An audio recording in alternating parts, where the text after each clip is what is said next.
Yo, what is up, everybody? It's your boy Soto here with the Autumn Windbags, back with another one. Okay, a lot of stuff I want to talk about. I want to talk to you guys, but a lot of stuff I want to talk about. A lot of stuff. Some stuff that's super important, some stuff that kind of fluff, some stuff that's pretty important. But you know how we start off. Before we go any further, I'm going to make sure everyone like, comment, and subscribe. Seasons are right around the corner. We are 50 days, I guess, ish, around there, 49, 50 days, something like that, away from football, from opening day. All right. You know what to do. Like, comment, subscribe. Okay. First thing I want to talk about today. Breaking news. It has been reported that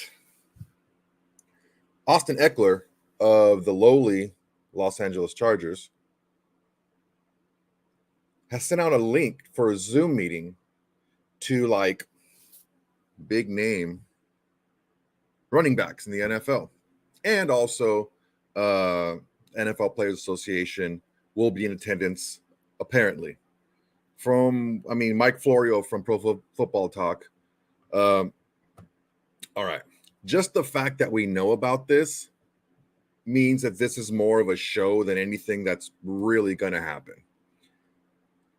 Now, is it news that the top running backs or any top players at a position are getting together to strategize over some things that they're not happy with? Of course, yeah, it's news, but I mean, we really have to take into account what's going on in the NFL, what's happened, how long it's going to happen, what can be done, and it's just a lot of fluff right now. There was a school that was going to be built, right, in a neighborhood, and it's a neighborhood that was changing demographically, right? More non-whites moving into a typically or historically very white neighborhood.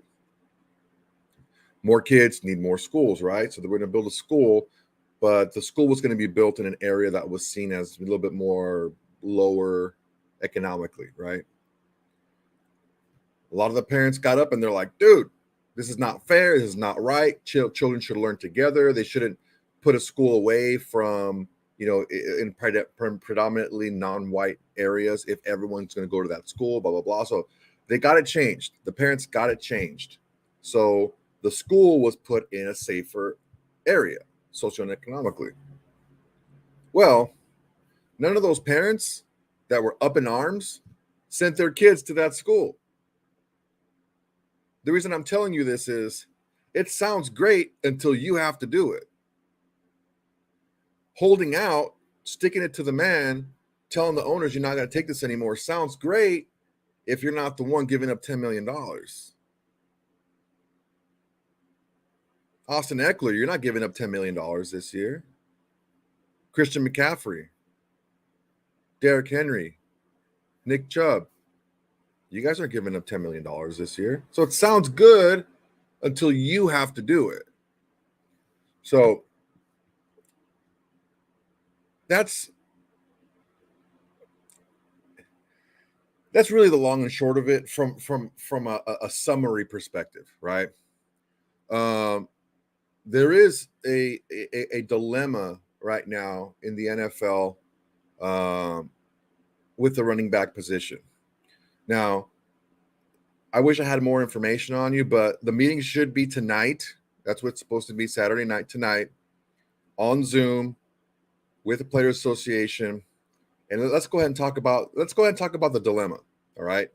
So there was a really good article by Randy Mueller in the Athletic. Not everyone pays for the Athletic. That's why I'm here. So he covered a lot of things. and a lot of the things that RJ and I said in our show. So I wanted to kind of go, I want to say point by point, but just idea by idea. Okay.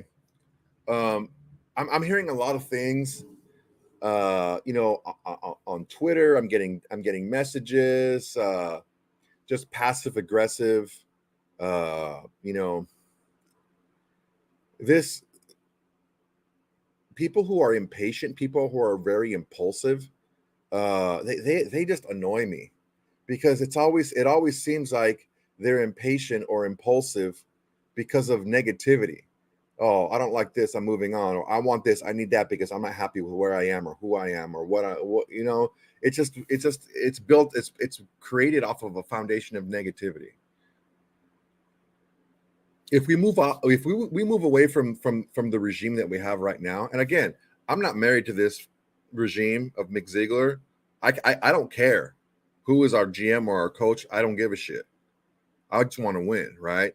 But at the same time, I'm not going to guarantee myself 2 or 3 years extra from this point of roster turnover by moving on from somebody before you really have good information to make a decision. It just doesn't make sense. So we need to take a look at what's going on right now with the running back position with a little bit more clarity, a little bit more perspective.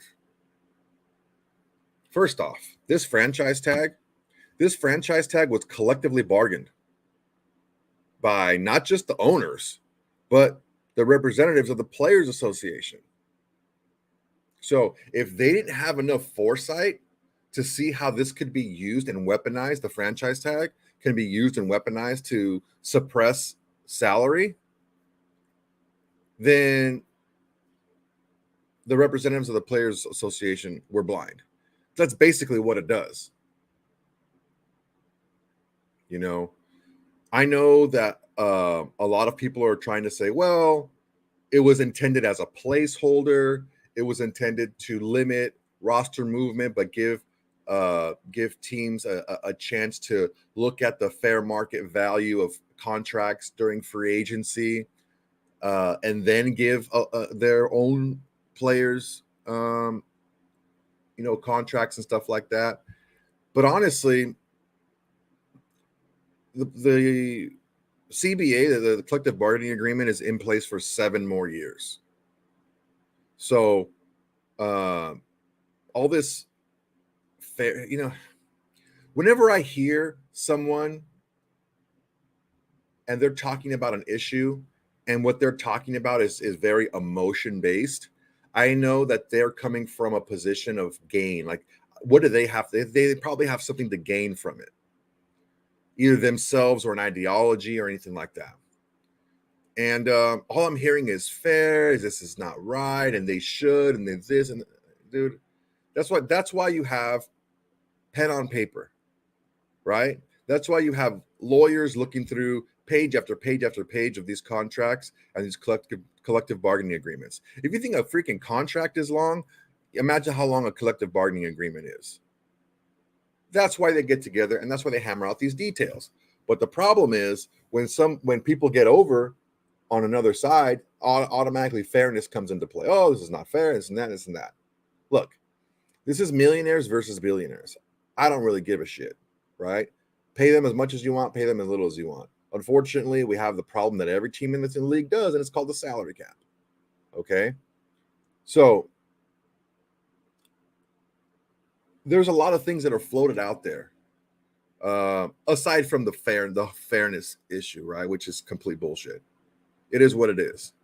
It's fair because it was agreed upon.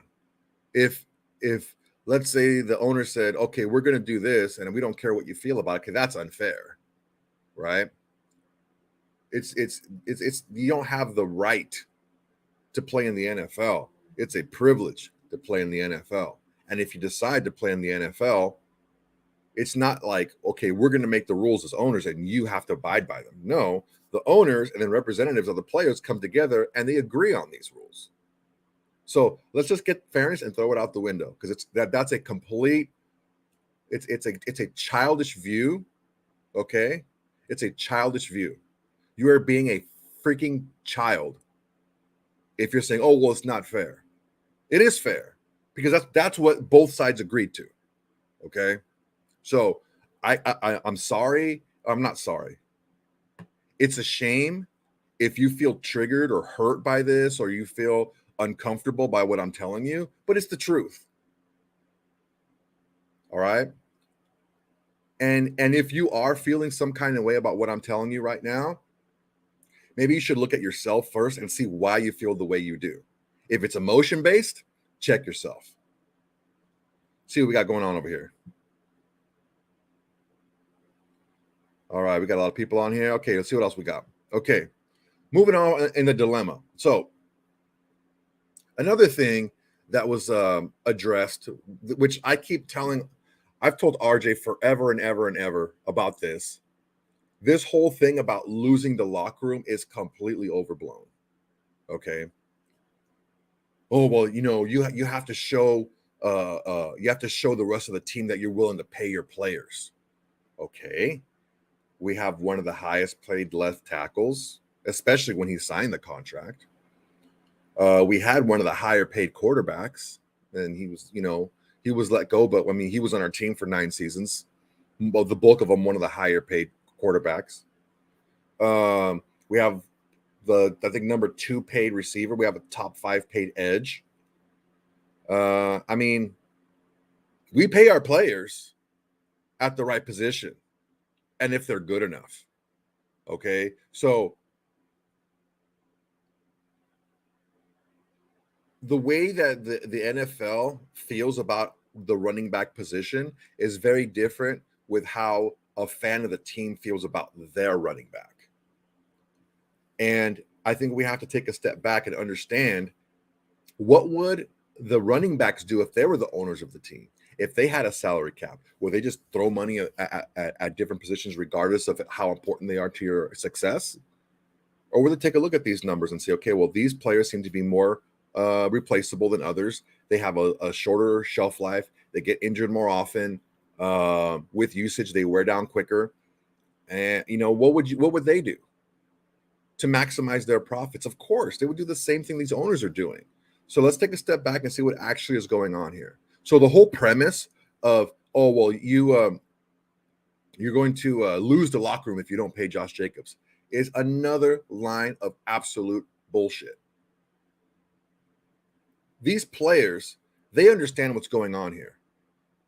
They understand that it's business. Now, as long as Ziegler and Champ and whoever else is doing negotiations with the agents are being upfront and they're being honest, there should be no problem, because this is all that it is. It's a negotiation. The GM is using the tools that were agreed upon by both sides. That's it. That's all you have to know. It doesn't go much further than that. Again, fairness, throw it out the window. It's bullshit. This is fair. What they're doing is fair because it was agreed upon. Number 2, you're going to lose the locker room if you don't pay the top players. No, they understand it's business. And that's one of the main reasons why the running backs are coming together, because they're like, shit, there's really nothing we can do to change what's happening. How do we go about combating this? Now, from all accounts, Ziegler has been known to be, a tough negotiator, but fair and honest. What else do you want? You would want that in your team, right? You would want that a guy like that to be able to get the most for the least, for the longest amount at the right terms. That's what you would want. Isn't that what you guys want? You want a GM who's tough, who's honest, who gets the right players at the right price for the right amount of length of time. Or do you want Gruden again and Mayock, who make Trent Brown like the highest paid tackle at right tackle, who give Corey Littleton at a diminishing position of inside linebacker, who had all pros in front of him on the defensive line, eating up all the blockers, letting him run free. Let's go ahead and pay him a ton of money. Let's give a backup linebacker a ton of money, even though he's never started before. Let's get Joyner, and let's he's an aging corner, but we'll move him to safety. He'll be fine, and give him a ton of money.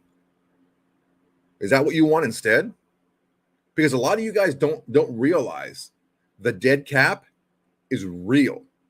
The dead cap that we had the last couple of years is very, very real, especially last year's was huge. People don't understand that.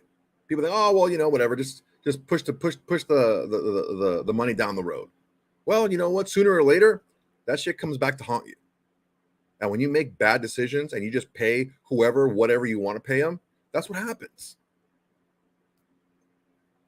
Okay, so what can the running backs do? Now, there is certain things that they can do, okay? And these are not like groundbreaking things when it comes to negotiation because, people have gone to pretty extreme lengths during negotiation process to get what they want. All right. So, number one, what can the running backs do? Nothing. That's one thing they can do is nothing. Sign the tag, play on the tag, and just wait out the process. Tell the team, look, I don't want to re-sign with you guys this year.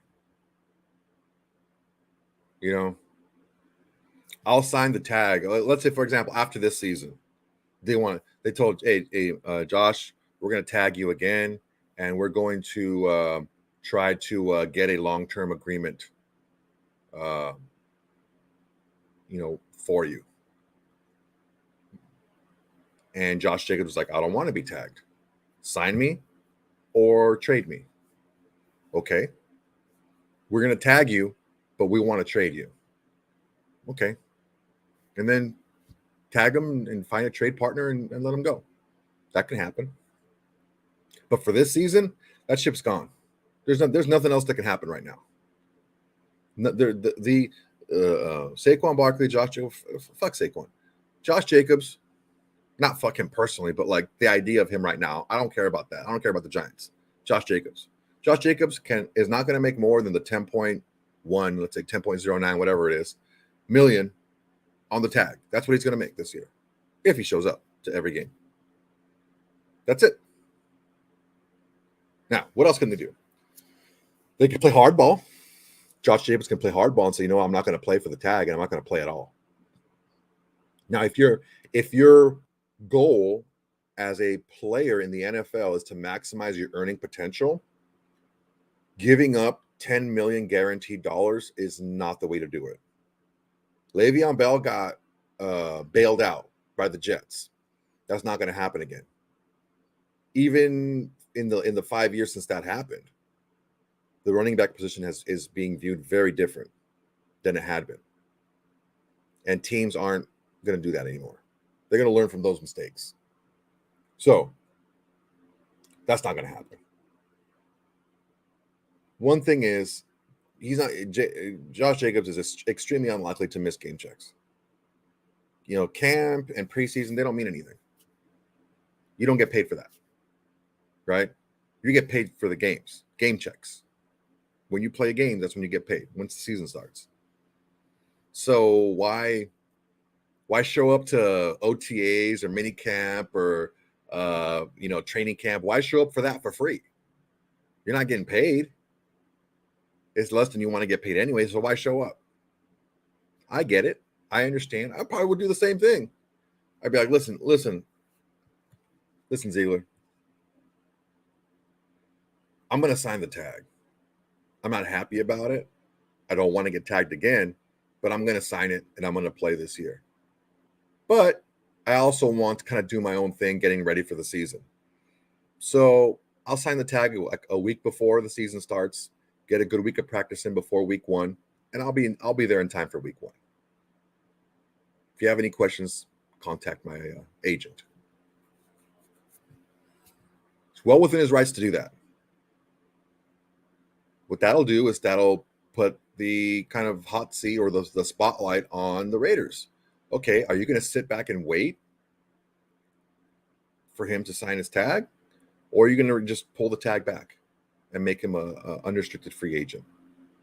I don't know why you would do that, but the chances of doing that are pretty high. If, let's say, Zeus White balls out, they get higher and higher as the weeks go on.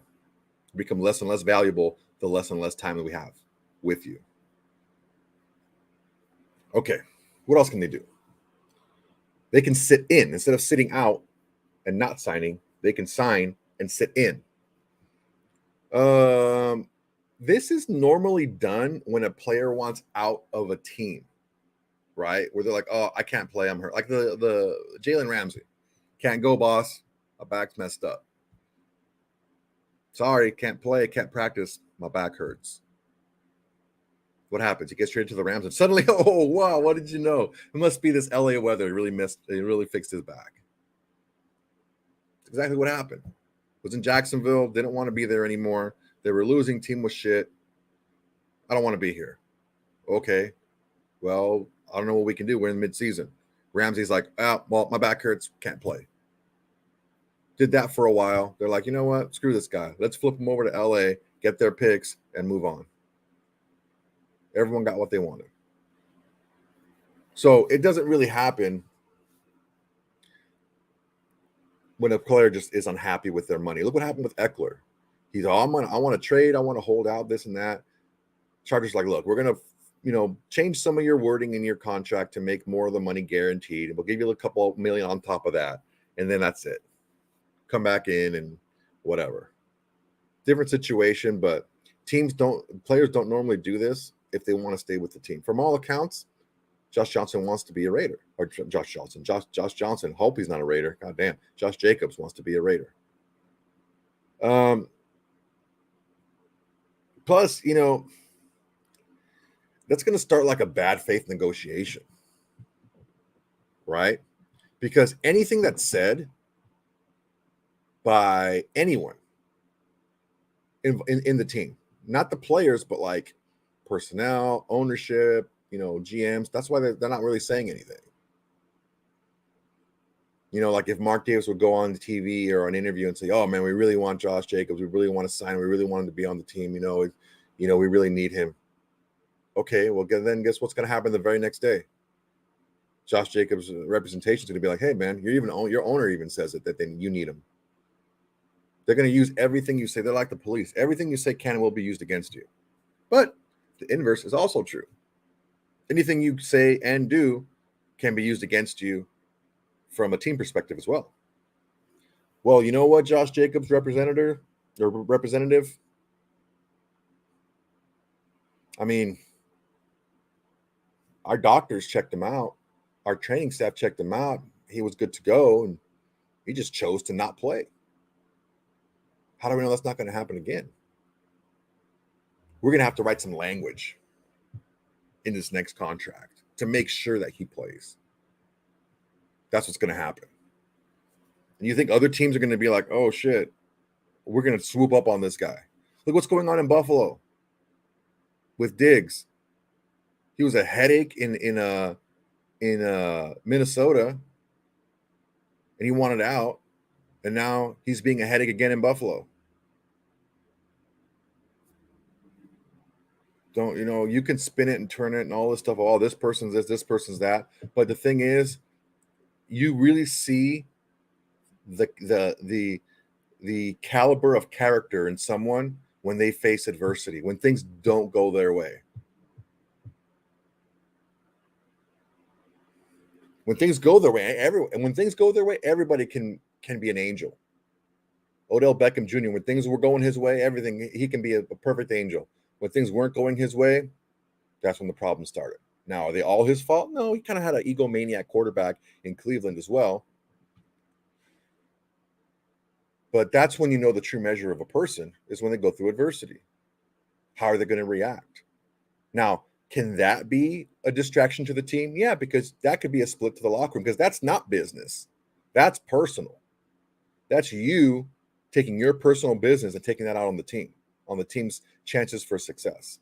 So I don't know if sitting in is going to be something that they're going to want to do, because ultimately that will not only be used, let's say, for example, if Josh Jacobs decides to sit in, that will not only be used by the Raiders, it will be used by the NFL as well during the next collective bargaining agreement.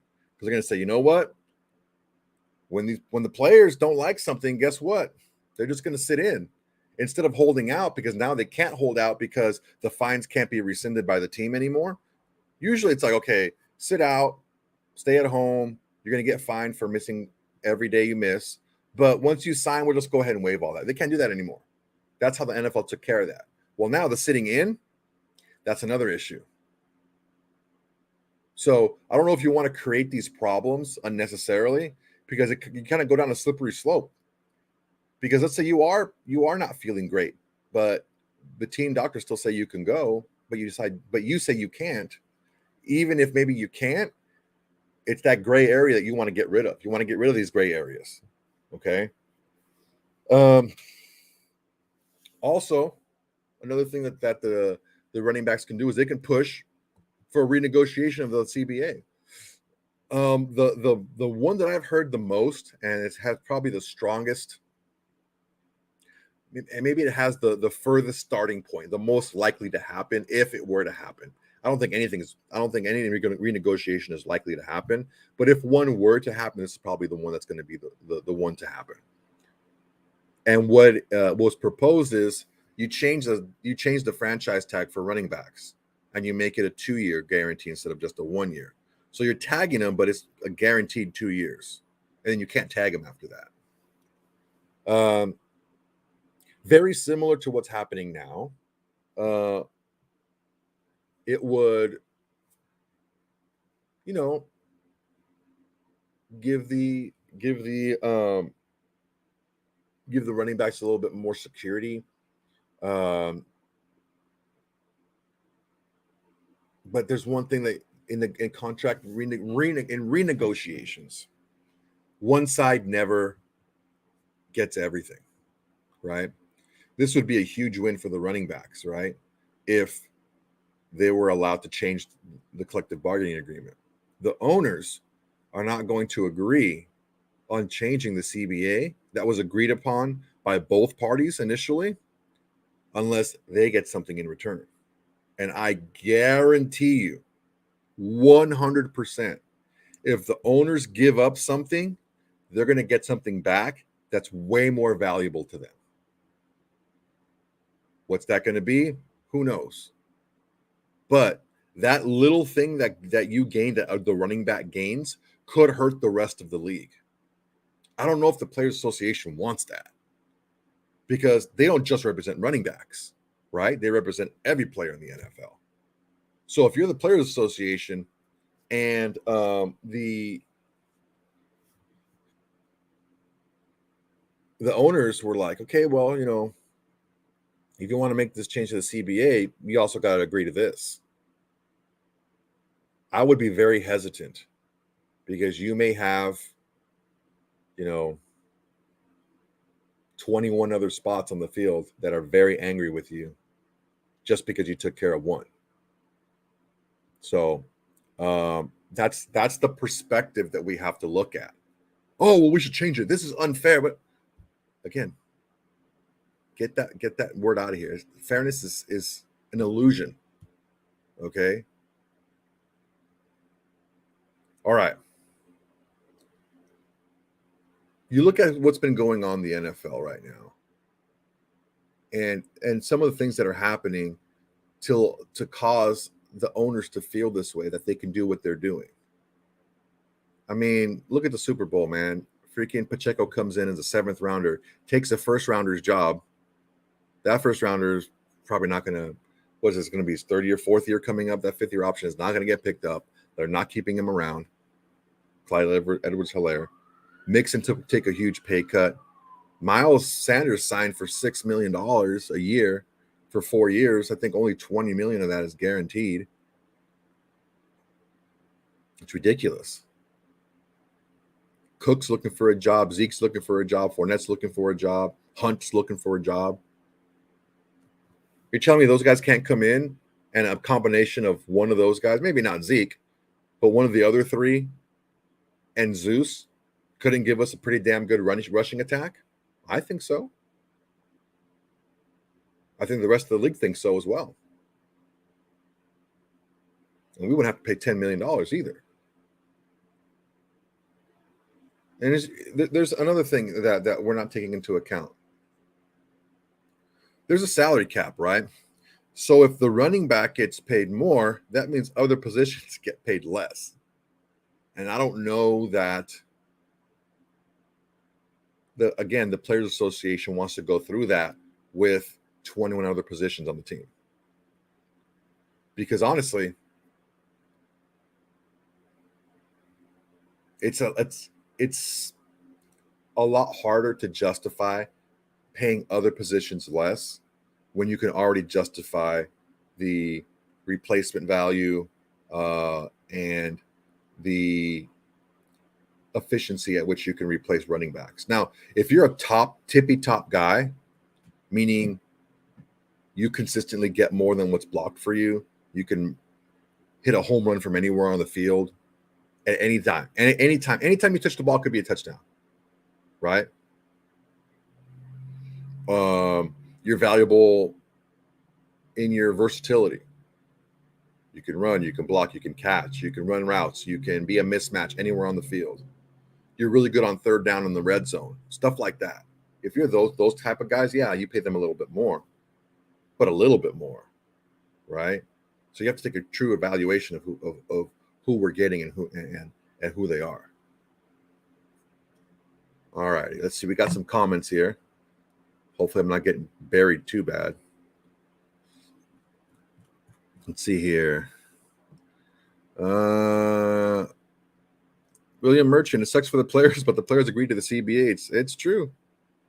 Inquisitor Sevak, life isn't fair, just win, baby. Mark Salter, preach, Soto, preach. William Merchant, the only way they can change it is if all running backs sit out the season. Never going to happen. Jacobs Barkley should quit wasting time and sign their tags. Lance Kirk, running backs just need to not sign a deal they feel they can get more money on the market. Reset the after playing on the tag. Prior players, Zeke, Le'Veon Bell, others will let their game tank after getting paid. I don't know if it's necessarily letting their game tank, but it's such a rough position that has such a steep decline that they just get used up quickly in the wear and tear of the position, man. I was doing a little bit of research and it was just too many numbers. I started digging into the numbers. And, you know, the top 5 running backs, yardage-wise in the NFL, I mean, I think it's like 3 of them are new every year. 3 new ones, just flipping it out. Rarely is it 2 in a row. I think Derrick Henry was one of the ones that was only because he's a freaking beast. But even he's starting to break down now. You know, after 300 carries the next year, normally is not great. Derrick Henry's an exception. He had 300 carries a few years in a row, but he also didn't catch the ball very much. But man, you get over 300 touches a season, and that's going to wear on you. You know, Saquon likes to say that, oh man, you know, when I'm on the field, I make everyone better. Yeah, but you also missed the season. Okay. Josh Jacobs played his heart out last season, and I was very appreciative for it. He played great. But the last 2 seasons before that, one year he didn't even get 900 yards one year, or he just got just over 900 yards in 1 year. Still had a lot of carries, still had a lot of touches. Where was the production? I don't know. Let's see. J Figs, or JT Higgs, or J Figs, or what? I don't know which one it is. Probably JT Higgs, maybe. Something has to change with the running back position. Kids will stop playing the position, and all because something has now become the norm, like not paying backs don't make it right. Again, you're talking about right and wrong. It's not about right and wrong. It's about statistics. It's about numbers. It's about math.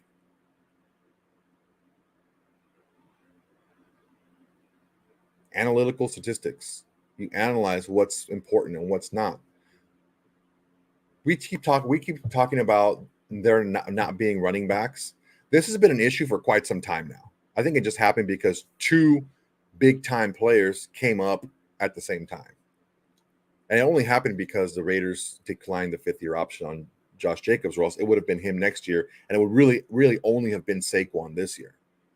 But because there's two, it's a bigger deal. One of the reasons why running backs are being paid less is because there's so many running backs. So I don't know that there's going to be just like a no running back stuff in the NFL.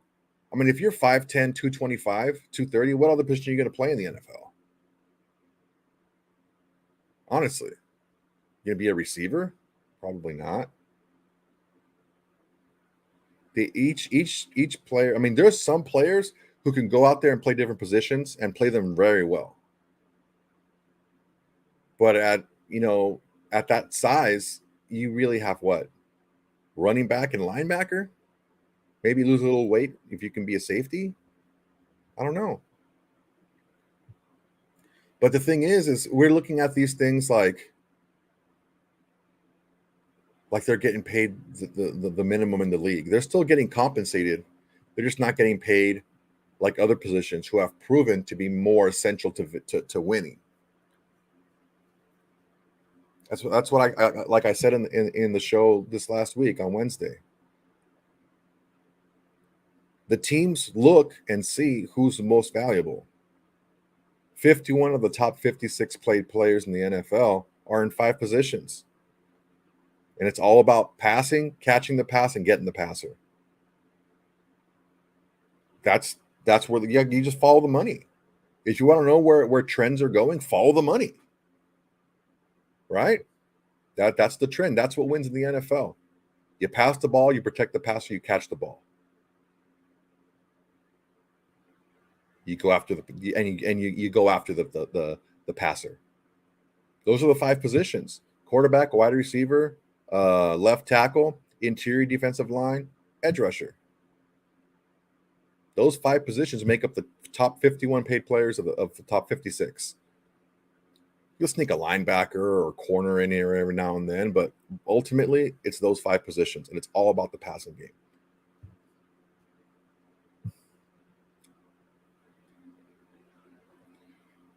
Gibbs and Bijan Robinson are getting paid. Yeah, it's called, and that was also agreed upon. What is a rookie wage scale? That was also agreed upon depending on your draft position. So that's more a draft position thing than a player position thing. What else we got?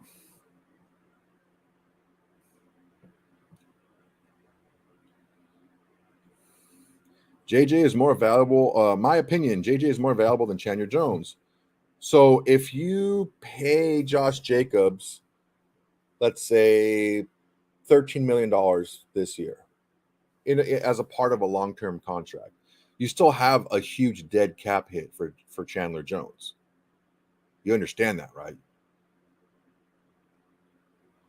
So cutting Chandler Jones and paying Josh Jacobs will actually cost you close to $30 million, maybe even more, depending on how much you pay Josh Jacobs this year. You still want to do that? Because you still have to replace that position, right? Who are you going to cut to make that money? You got to cut more. You got to cut more. If you're going to cut Chandler Jones, you have to cut more players, because you have to get salary cap enough to pay to fit all the dead cap under your salary cap.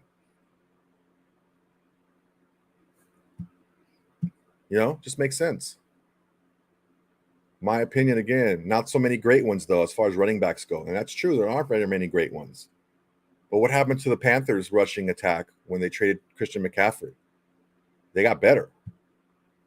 You're telling me one of these guys, Cook, Zeke, Fournette, Hunt, you tell me one of those four and Zeus White, is it going to get us better than 17th in rushing?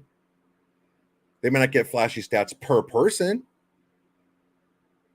but the rushing stats would probably collectively be better. And that's what we're looking for ultimately.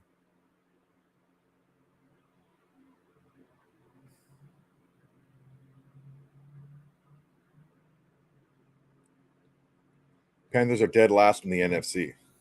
Yeah. We're talking about the rushing attack. They also didn't have a quarter. They were like flipping through 4 or 5 different quarterbacks.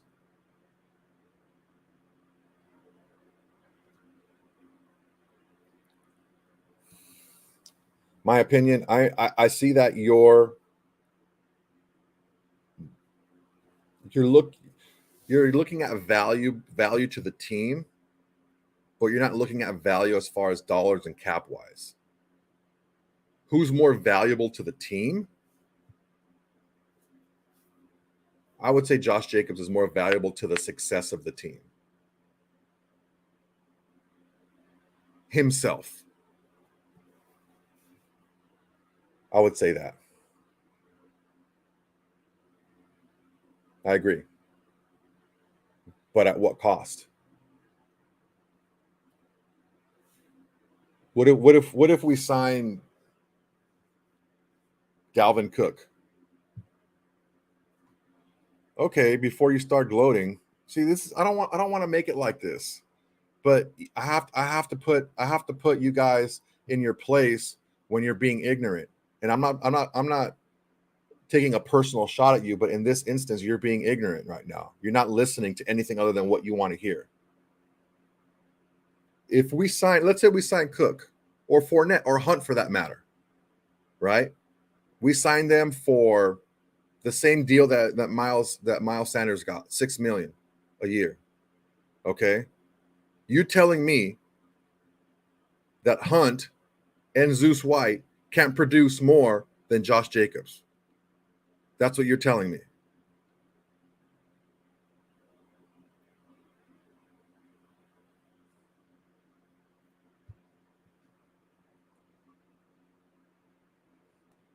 Trade JJ and sign Cook, I'm cool with it.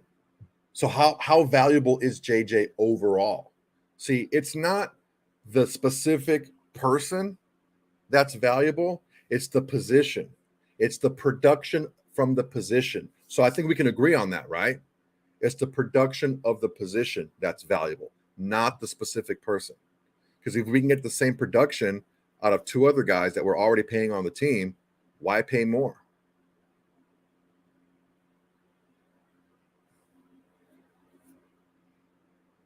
All right, we're going to move on here. In happier news, Marcus Peters is going to visit us, the Raiders, on Monday. I like this a lot. He would be arguably the best corner on our roster day one. Now, definitely the most accomplished, right? So, one thing that we have to take a look at here. Marcus Peters was a part of the disastrous last couple of years in Baltimore. I don't know what it is, bro, but the Ravens cannot keep anybody healthy. They got guys dropping left and right. Like the quarterback position in San Francisco and their ability to keep them healthy, that's what the corner and running back positions are in Baltimore. San Francisco can't keep any quarterbacks healthy, and the Ravens couldn't keep any DBs or running backs healthy. It was crazy. So Marcus Peters did tear his ACL in September of 2001, missed the rest of that season, came back in 22. And I mean, your second year back after an ACL injury is usually where you're going to be, right? Well, Marcus Peters' numbers, they weren't really that far off of his normal numbers. similar to the past 3 seasons in comp percentage against 64%, yards per target 8.5. That's actually pretty low for him. Depth of target 9.4 yards. Yards after catch allowed 236. That's right around where he's been his entire career. One thing that caused his rating as a corner to go down, he did give up more touchdowns than he ever has in a season at 7, and he gave up the highest passer rating, more than likely because of the high touchdowns, because everything else was pretty much the same. He had that monster year when he was traded midseason, but other than that, I mean, he's pretty much the same guy. So if that's the guy we're going to get, I'm okay with it. One of the things too I like is he would bring like a confidence, very, thin line, close to arrogance, and playmaking that we need in the secondary. I think he's going to show these young guys, yeah, you can be cocky and you can be arrogant as long as you're making plays. If you're not making plays, then just shut up. You got to make the plays. Once you make the plays, then you go ahead and act out. That's fine. I don't have a problem with that. I don't have a problem with anyone playing on the outsides being arrogant. Zero. I don't have a problem with diva wide receivers. I don't have a problem with diva corners. None at all. You're out on the island most times. Let's see you make plays. Got no problem with that. What else we got over here?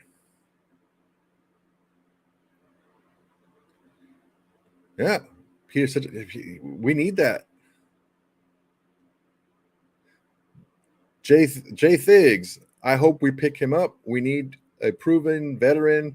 Plus, he's an Oakland boy and a childhood fan. Yeah, man, local boy. William Merchant, no more than $4 million for Peters. I'm thinking we can do $4 million guaranteed with some incentives. We can make the room for that.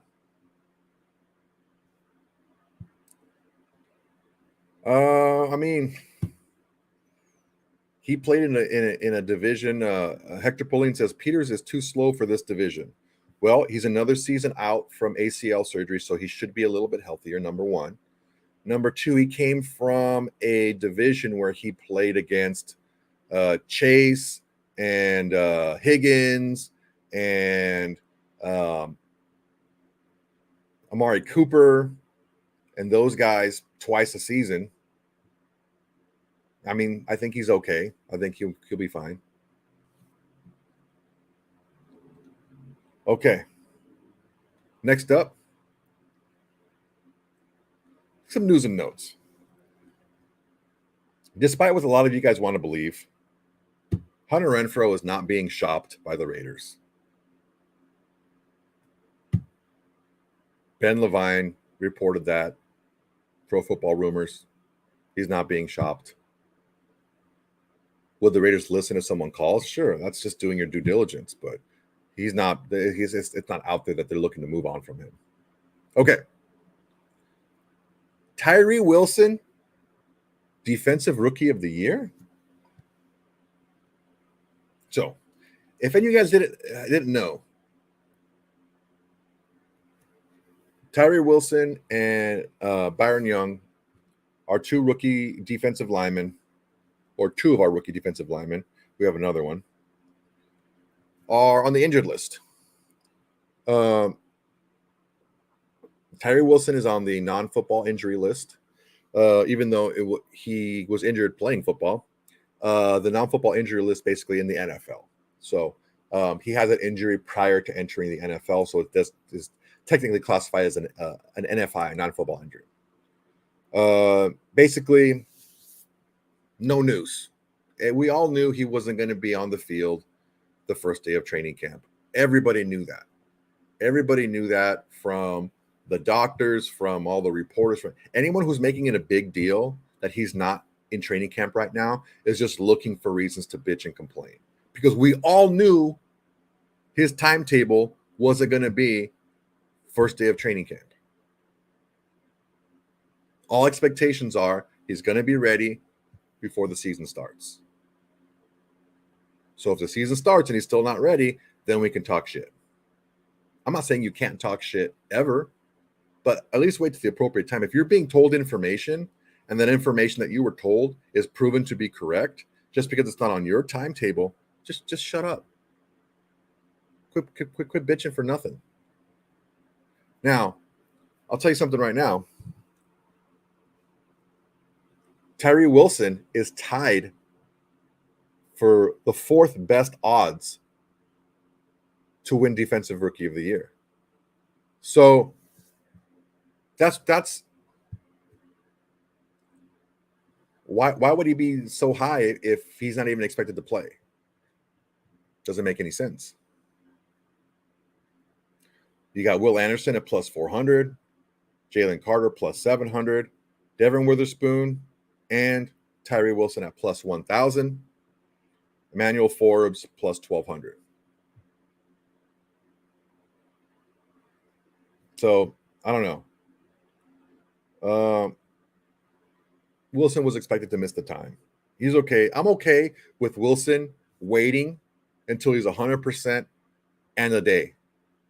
Okay, you're 100% today. Guess what? You're sitting out the next practice, and you're not going to practice until the next practice. Now, he's still at the facility. He's still rehabbing and doing work. He's not doing it. He's just not doing it to the extent that the rest of the team is doing it. Now, as far as Byron Young goes, I've heard a lot of different things. The one that I hear the most often is a lower leg injury. That's all I heard, lower leg injury. What does that mean? A toe, a foot, an ankle, a calf, who knows? But he's on the PUP list, which means he can't do anything. Now, that's a little bit more concerning. Before anyone gets all up in arms, Byron Young was not hurt when we drafted him. So he got hurt while he was training for the season, which happens. As far as him not being on the field, that's a little bit more concerning because if he's not ready to play when the season starts, when the designation time hits, he's going to miss a minimum of, 4 games? You got to miss 4 games. So that's definitely not what we wanted. We want our young linemen to get reps, learn, get the kinks out right.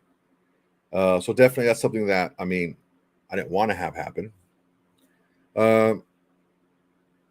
Boyd, you think the Raiders are going to regret passing up on Jalen Carter? Regret is an interesting concept. Do you think the Raiders knew the caliber of player that Jalen Carter is? I think so. Do you think they were prepared for a lot of what came with drafting Jalen Carter? I think they were prepared for it, but they didn't want to go through it. For sure. I think there's some red flags with Jalen Carter, not just decision-making wise, but, practice-wise, fitness-wise, consistency-wise. Now, look, he could have very well gone to the perfect situation for him with a lot of former teammates with Philadelphia. And that could have not happened in 31 other teams. So regretting not what you're doing is you're just taking someone away from the Eagles, because you're not going to get that same player. I wholeheartedly believe that we're going to see the best Jalen Carter on the Eagles, or the best that he can be, especially early in his career, on the Eagles. So all you're really doing is hurting one team. Are you helping your team? Sure, but to what extent? What are you going to get from him? If you already have concerns about his fitness level, his consistency, and his effort. I don't know.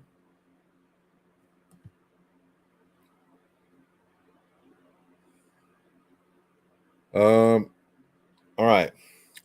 Well, ladies and gentlemen, that is the time that I have for you guys today. But if you guys have any questions, I got a few minutes. We got about 5 minutes left. You guys have any questions? My opinion, yeah, Byron Young's injury, I don't believe is serious. I think he's on the PUP list right now because he's not doing anything, and they just want to cover themselves, which is smart. But they can take him off the PUP list whenever. It's preseason. All right, guys. Very good. Thank you very much for your time today, guys. I want to hop on here midday to make sure you guys got something and a little update on what's going on with the running back position. The meeting is going to happen tonight. What are the good and bad of what can happen? What can the running backs actually do to help their position? Not a whole hell of a lot. Some options if we decide to move on from Josh Jacobs, maybe save a little bit of money. I don't know. Would you guys rather pay Josh Jacobs $10 million or pay Marcus Peters and Dalvin Cook $10 million? Combined, like total. I don't know. It's a good question. Good question to ask. Okay, so we also talked about Marcus Peters, where he would be in the hierarchy, what he would mean to the secondary and the overall the defense. Talked a little bit about Hunter Renfrow, and he's not going anywhere. Tyree Wilson, no one should be surprised that he's not practicing right now. It was kind of known from the beginning he wouldn't be practicing at this time, but he's one of the favorites to win the Rookie of the Year, Defensive Rookie of the Year. So shouldn't be too far off. All right, guys. Stay tuned for more videos. Maybe I'll hop on again. Ty Davis, you snuck one in on me. How do you feel about Marcus Peters? Oh, you must have been a little bit late. Yeah, I think he's a good pickup, man. I think that this second year off of the ACL injury, he's going to be even better. Even though it was his first year off of an ACL last season, his numbers were pretty steady across the board from his career averages. He had to face some beasts out there. He had to face Cincinnati twice. He had to face Amari Cooper twice. So I see them being something that we can really, really grow with defensively. All right, guys. Appreciate you guys. Again, make sure to like, comment, and subscribe. It's the best way you can support us is to have us get more views, more subscribers. Share it on your social media, guys. Hey, take the link from this YouTube and go on social media. Hey, guys, check these guys out. These guys are great. Give us a little bit of push out there in the social media world, okay? All right, guys. Until next time.